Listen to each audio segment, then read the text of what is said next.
রাস্তা চলেছে যত অজগর সাপ, পিঠে তার ট্রাম গাড়ি, পরে ধূপধাপ। রবি ঠাকুরের কবিতায় তার উপস্থিতি আছে, সে গানেও। কোন গান? ওই যে চল রাস্তায় সাজি ট্রাম লাইন। এখানেই তো শেষ নয়, সাহিত্য থেকে প্রেম, গড়ের মাঠের খেলা থেকে সিনেমা, সবেতেই যে কলকাতার সঙ্গে মিশে আছে শ্রীযুক্ত ট্রাম। ইতিহাস তো নিছক কম নয়, 151 বছরের পুরনো। গোটা দেশে কলকাতা ছাড়া আর কোথাও চলে না ট্রাম। সেই ট্রাম যাত্রাই এবার শেষ হতে চলেছে। পুজোর আগে ট্রামের যাত্রা বন্ধ হতে চলেছে কলকাতায়। গড়ের মাঠ থেকে ময়দান পর্যন্ত ট্রামের দেখা মিলবে বটে, তবে তা শুধু পর্যটনের স্বার্থে। বিনোদনের জন্য আপনি ট্রামে চেপে খানিকটা ঘুরে আসতেই পারেন, কিন্তু ওই পর্যন্তই। 2015 সালে কলকাতায় ট্রাম রুট ছিল 25টি, এখন সংখ্যাটা কমে হয়েছে 3। অনেক রুটে কাঠামোগত সমস্যার কারণে এবং মেট্রোর কাজের জন্য বন্ধ করে দেওয়া হয়েছে ট্রাম চলাচল। এছাড়াও 2020 সালে আমফান ঝড়ের পর থেকে এসপ্ল্যানেড খিদিরপুর রুটও বন্ধ হয়েছে। শেষে যে দুটো রুটে ট্রাম চলত তা হলো বালিগঞ্জ থেকে ধর্মতলা এবং শ্যামবাজার থেকে ধর্মতলা। এবার সেটাও বন্ধ হয়ে গেল। এসপ্ল্যানেড টু ময়দানে মডেল হেরিটেজ ট্রাম চলবে, তবে বাকি সবটাই থাকবে স্মৃতি হয়ে, যে স্মৃতিতে মিশে থাকবে 150 বছরের ইতিহাস। শুনে নি কেমন সেই ইতিহাস।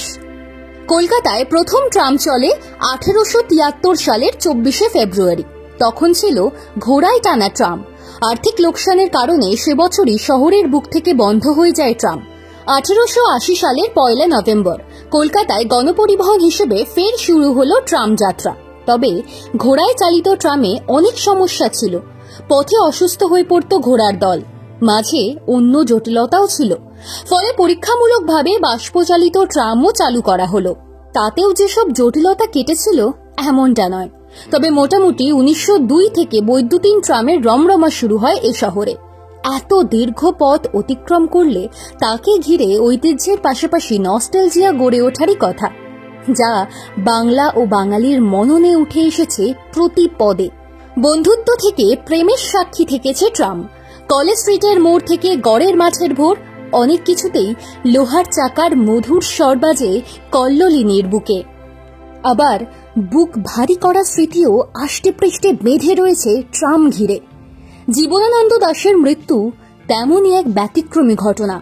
ট্রামের ধাক্কায় আহত হয়েছেন বনলতা সেনের স্রষ্টা। সেই দুর্ঘটনায় কেড়ে নিল কবির প্রাণ। আবার আসিব ফিরে ধানসিঁড়িটির তীরে এই বাংলায়। ভালোবাসার বাংলায় ট্রামই যেন ঘাতক হয়ে জীবন কেড়ে নিয়েছে জীবনানন্দের। সুখ দুঃখ নিয়েই চলছিল ট্রাম, হয়তো একটু ধীমে তালেই, তবুও চলছিল। কিন্তু আর কিছুদিন পরই ডক্টর হাজরা ভ্যানিশের মতো ট্রামও স্রেফ উধাও হয়ে যাবে কলকাতার বুক থেকে। কেন? রাজ্যের পরিবহন মন্ত্রী স্নেহাশিস চক্রবর্তী জানিয়েছেন, ভবিষ্যতেও ট্রাম না ফেরানোর চূড়ান্ত সিদ্ধান্ত নিয়ে ফেলেছে রাজ্য সরকার। মন্ত্রীর মন্তব্য, এসপ্ল্যানেড থেকে ময়দান পর্যন্ত হেরিটেজ হিসেবে একটি সুসজ্জিত ট্রাম থাকবে।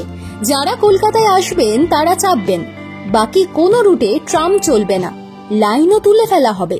রাস্তা বাড়েনি, যান বেড়েছে, যানজট বেড়েছে, ট্রাম চালানো অসম্ভব।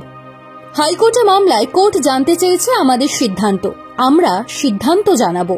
ট্রাম থাকলে শহরের ট্রাফিকে কি প্রভাব পড়তো তা নিয়ে নানান জনের নানান মত থাকতে পারে, কিন্তু 150 বছরের এক চলমান ইতিহাস শেষ হয়ে যাওয়া, শরতের মরশুমেও শহরের মুখ কিন্তু বেশ ভার।